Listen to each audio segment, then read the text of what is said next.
Hi, and welcome to 647, 6 stories for 7 a.m. because there is a famine of truth in our land.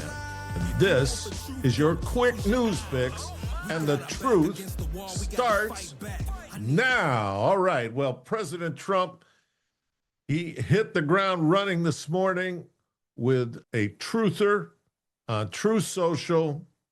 Let me just read it to you. It is very important that the drug companies justify the success of their various COVID drugs. Fat chance. Many people think they are a miracle that saved millions of lives. Others disagree, and that'd be me. With CDC being ripped apart over this question, I want the answer, and I want it now. I have been shown information from Pfizer and others that is extraordinary, but they never seem to show those results to the public. Why not? Tells me somebody finally got the answer. They go off to the next hunt and let everyone rip themselves apart, including Bobby Kennedy Jr. and the CDC, trying to figure out the success or failure of the drug companies' COVID work.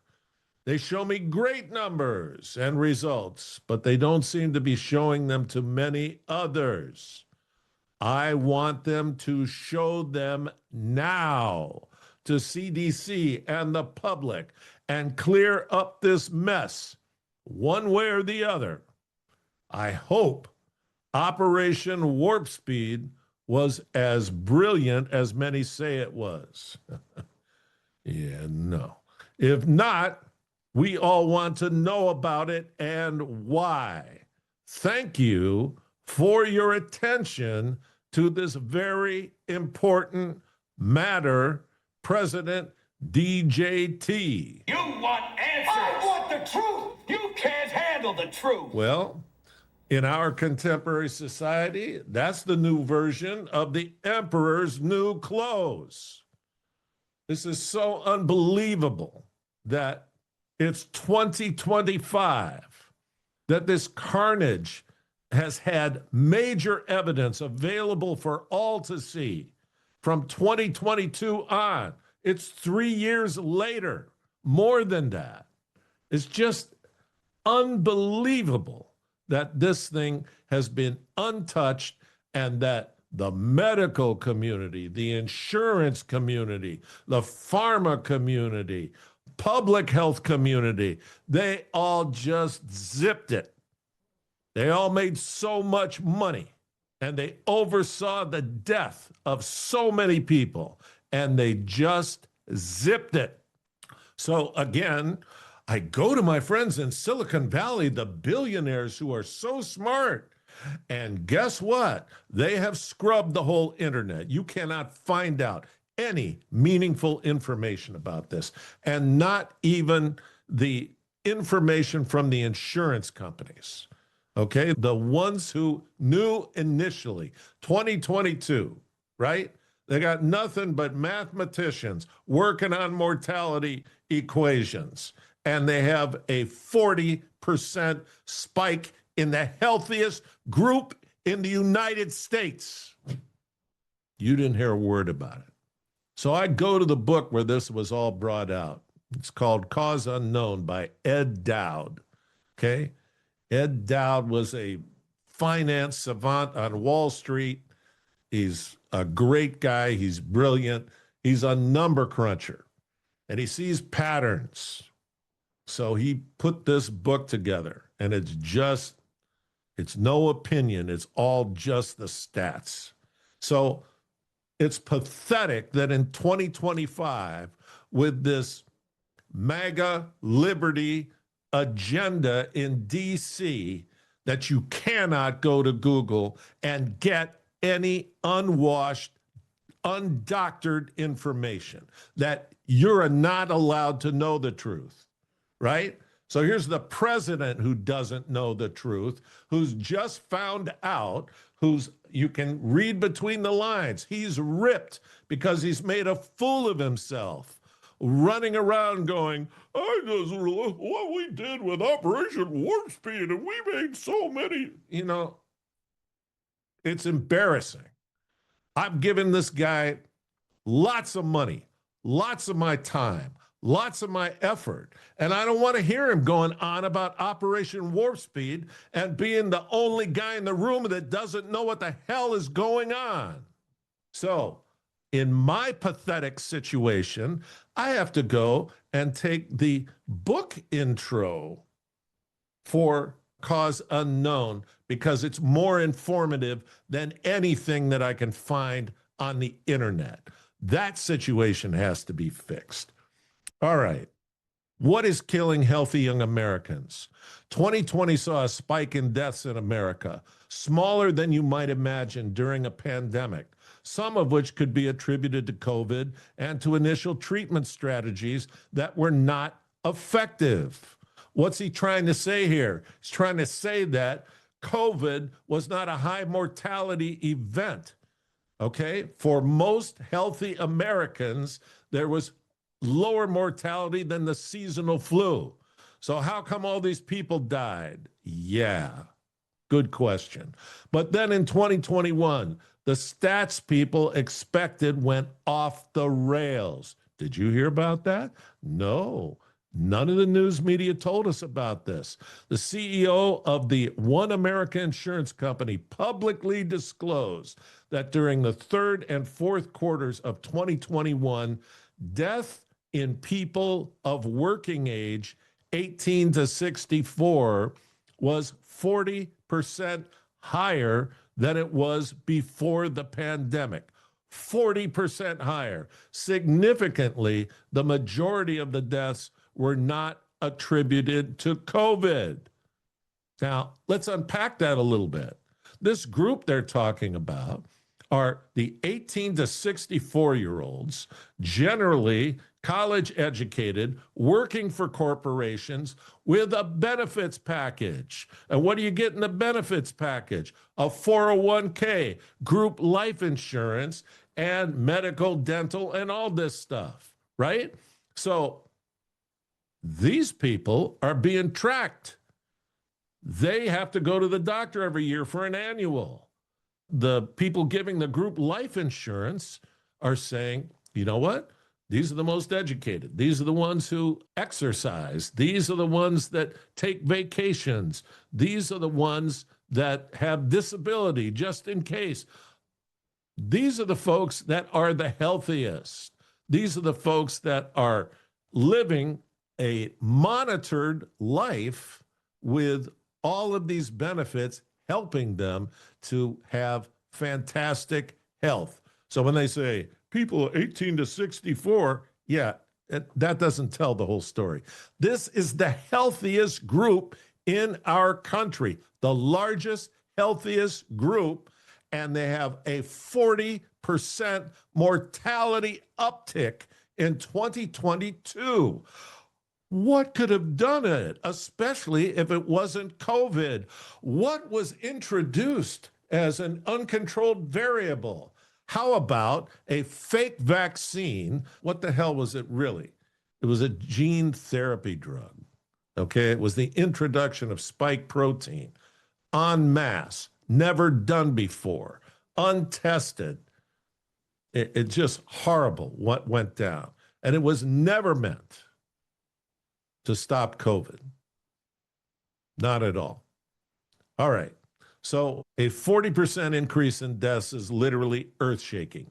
Even a 10% increase in excess deaths would have been a 1 in 200-year event, but this was 40%. And therein lies the story, a story that starts with obvious questions. What has caused this historic spike in deaths among young people? What has caused the shift from old people who are expected to die to younger people who are expected to keep living? It isn't COVID, because we know that COVID is not a significant cause of death in young people. Look, I know that you see the same things that I see. I may have seen them earlier because I was tracking this thing before it got to our country, because my field is emergency management. My wife thought I was nuts, but I could see something was so wrong with the way this was being handled as a pandemic. You have people that you talk with in your life. They have networks of people. You have networks of people, okay? Young kids dropping dead. That's not normal. College-age kids dying in their sleep. That's not normal. Athletes dropping dead on the playing field. That's not normal. People in their 30s and 40s, in their prime, in good shape, heart attacks and dead. That's not normal. Then there's the turbo cancer. Okay? People who are in good shape, who take care of themselves, and all of a sudden they go to the doctor because they have a little pain somewhere and they're told, you've got stage 4. There's nothing we can do. We can try a massive chemo dump, but it's too far along. They know, okay? This is the great crime, is that all of these doctors, all of these nurses, all of these public health people, they all know what's going down. They know why it's going down. And they have all zipped their lips. And the legacy media will not talk about it. You watch the television prime time, all the damn commercials are pharma commercials. So they're telling them what they can tell and what they can't. And nobody, not one of those people, these big lives, we're the feeling people. No, they're all part of this gigantic crime. And here's our president, a guy I admire in every space but this. You got played, champ. You were the first to know, and you're the last to find out. Have a meeting with John Rich and Ed Dowd. It sounds like Bobby Kennedy already schooled you on this whole thing with the receipts, because I can see you're pissed because you've made a fool of yourself talking about Operation Warp Speed. So stop being coy about the greatest genocide in the history of mankind. And it's so far from over. People in my network, they're going to multiple funerals a year where there never used to be a funeral. People are disabled. They cannot do their jobs. Got to be taken care of. And there's a lot of people that made a lot of money off this carnage and knew what they were doing. You decide what's the appropriate punishment. But you could start by breaking up the query companies, starting with Google, and getting us the ability to go and find information that is unadulterated.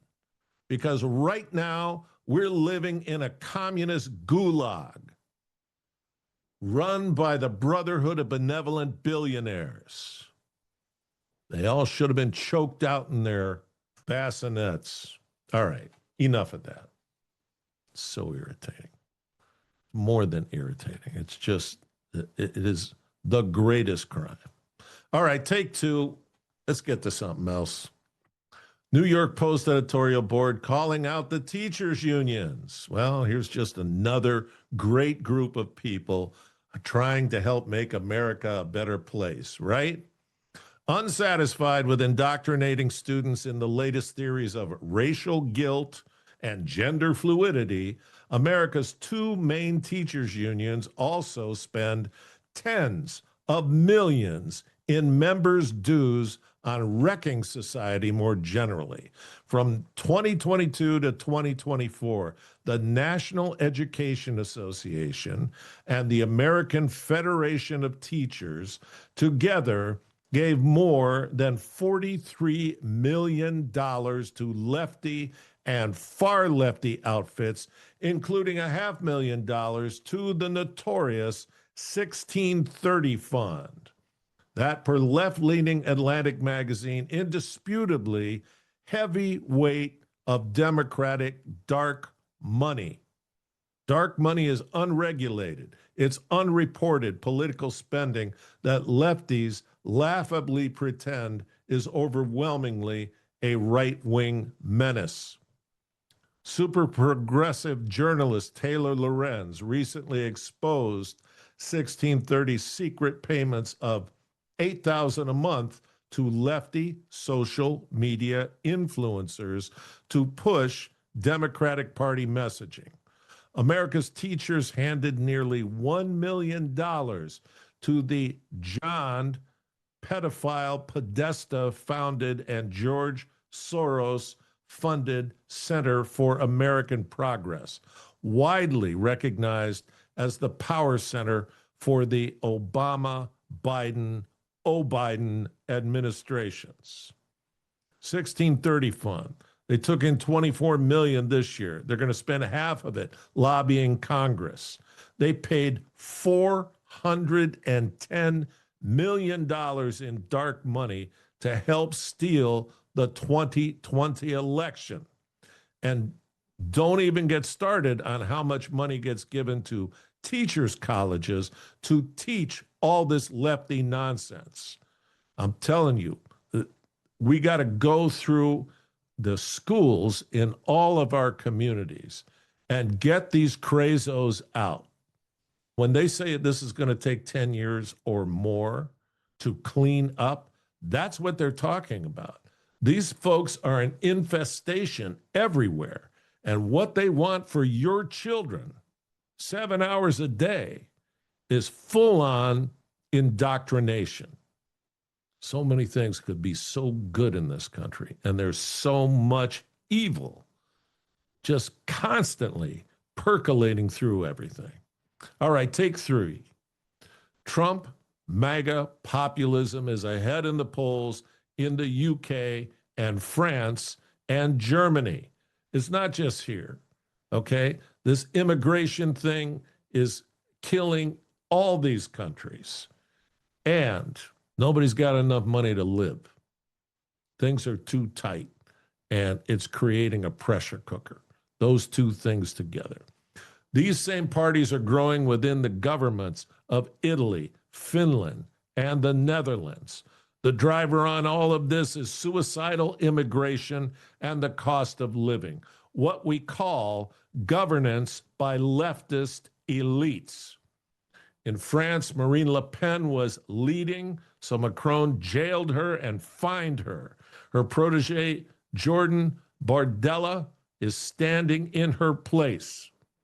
In the UK, the Reform UK party, run by CPAC favorite Nigel Farage, is slamming and dominating over the past 6 months.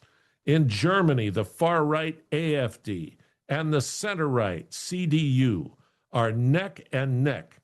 Elites looking down and lording it over working people is a sure recipe for revolt.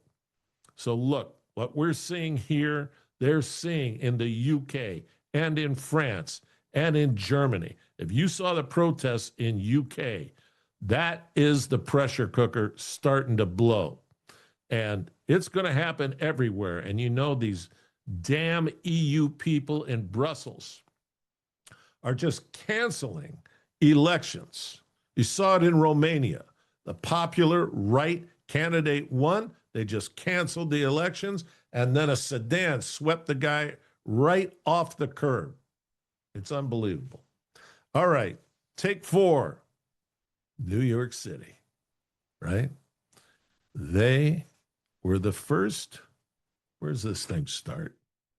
This is a wonderful, politically driven, leftist, Marxist nonsense called congestion pricing. And the first place, of course, to scoop it up and try it is New York City. So the basic idea is straightforward. The decision to commute on the roadways, your personal decision to commute during peak periods, delays other commuters because it reduces average speeds. New Yorkers lose an average of 117 hours annually sitting in traffic. It's really your fault because you all decided to commute to work. Suppose that I am one of 1 million commuters. If my decision to commute increases the commuting time for the other commuters by 1/1000th of a second, and the value of their time is $32 per hour, then I am responsible for imposing a marginal congestion cost on all the other commuters of $8.89.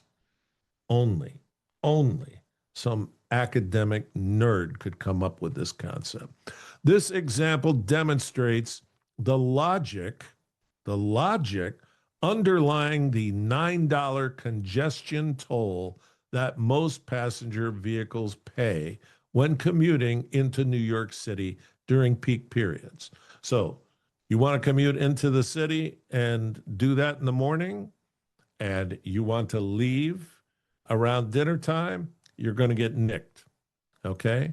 And that's to try to get people to change their behavior. Find another way. Find another time. Talk to your employer. All of this Marxist stuff, right? We're going to control you.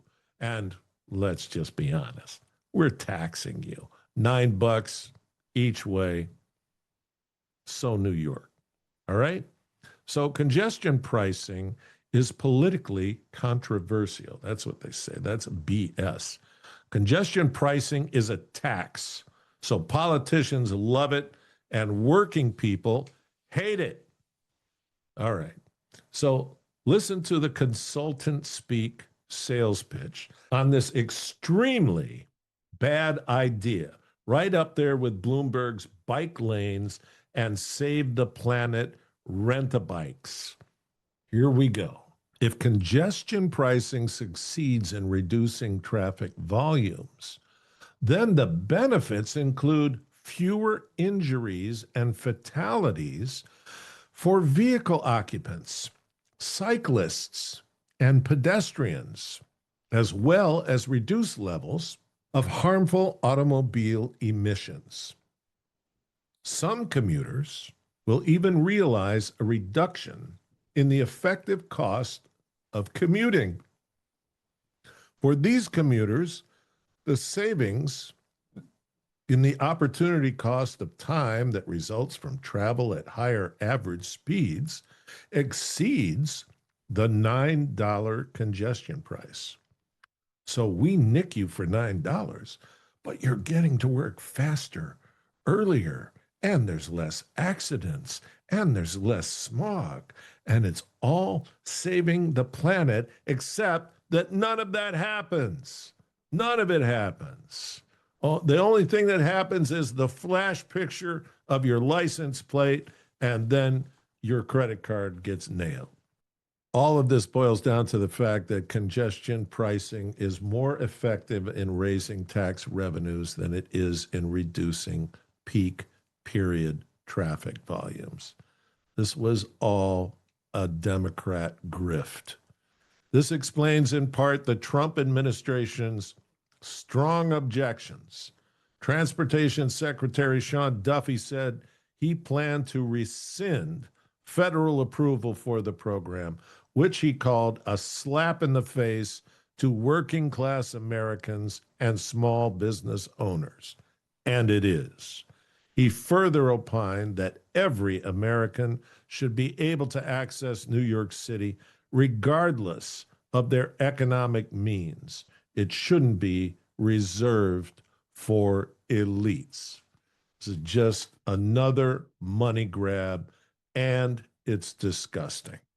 All right, so more wonderful action by leftist elites. In this case, it's J.B. Jabba the Hutt Pritzker and Chi-Town Mayor, let's go Brandon Johnson, right?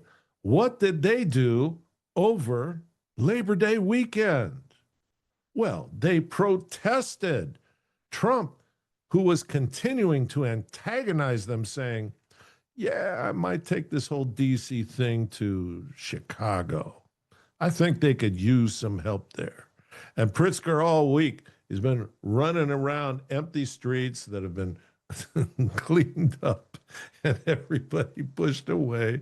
And he's huffing and puffing, walking his fat ass down one block, right? Saying, look at this. It's a beautiful city. There's no problems here. So that, he's just lying. And so is Let's Go Brandon Johnson, just lying and lying and lying. But the stats don't lie. What kind of job did they do over Labor Day weekend? Well, it's not over, but as of Monday morning, there were 54 people shot in Chi-Town, 7 killed, right? And that was just till Monday morning. These guys got a whole other night of partying and getting crazy. And these guys are saying, we don't need Trump in Chicago. Man, make them spend a week down in the South Side. Not all this, hey, clear everyone off the street. Jabba's going to make a walk. Get the oxygen tanks ready. Let's deal in reality here. The minority people that live in D.C. are loving they cannot believe their life. It's all the elites that live outside and just come into work and go right into secure parking, and they have no idea what's going on. And they do not care. That's the thing that burns me up. They don't care. And they're constantly virtue signaling about, oh, the poor immigrants, and we care so much for them. Yeah. Well, you can see these two clowns that are running Chicago. And you know what? The rest of Illinois doesn't feel this way. The rest of Illinois is hardworking people who don't want to be ruled by these leftist jerk-offs. 54 people shot and 7 killed, and we got one more night of hard partying. And we don't want President Trump coming here. What a bunch of goofs. All right. So take 6.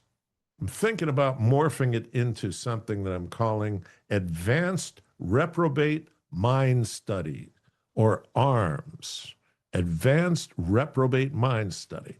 God said that if you choose to reject me, and if you reject me, then you're worshiping Satan, whether you know it or not, because I'm going to give you over to a reprobate mind, right? A broken mind, a mind that cannot reason, and a mind that cannot be fixed. So I'm going to highlight people with the reprobate mind, and I'm kicking it off with 2 guys in Houston. You cannot make this up. 2 guys in Houston got a long weekend ahead of them. One guy's name is Sean. He's 37. The other guy's from the UK, some guy named Prout. He's 34. And according to the Harris County Sheriff's Office, these 2 guys were in their house, in the living room, and they both bought Kevlar combat helmets. And I'm sure alcohol was not involved in this. The reprobate mind really can do this without alcohol. But these 2 guys thought it would be a great idea to take rifles, put bullets in them, sit across from one another in the living room, and take turns shooting rifles at one another's heads to see how good the Kevlar helmets worked. Well, let's just say that Mr. Prout will not be going home to the UK. He won't be going anywhere because his helmet, which was not advertised to be 100% effective, especially shooting a high-powered rifle across the living room, Who could come up with an idea like this? These two, this is total Darwin. This is what these clowns did. And you know what? When I thought about this and I saw this story, I thought, well, I'm just going to keep my eye cocked for anything else. I got a stack of these things.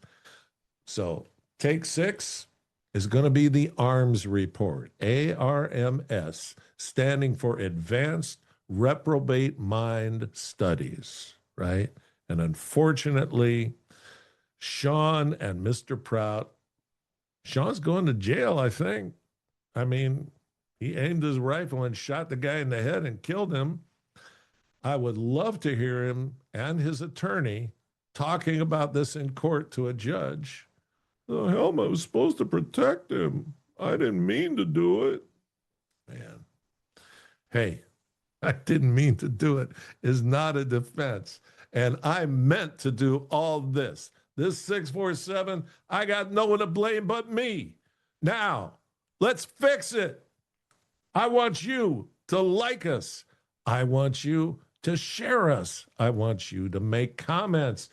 I want you to network this thing, get it out there. Send that subscription sign up to everybody that you know. It's going to get better and better and better. And we're back at it, right? The vacationers are almost all back. Tomorrow is Tayswell Tuesday. And what do we say? Tuesday's the ugly sister of Monday, but we don't care.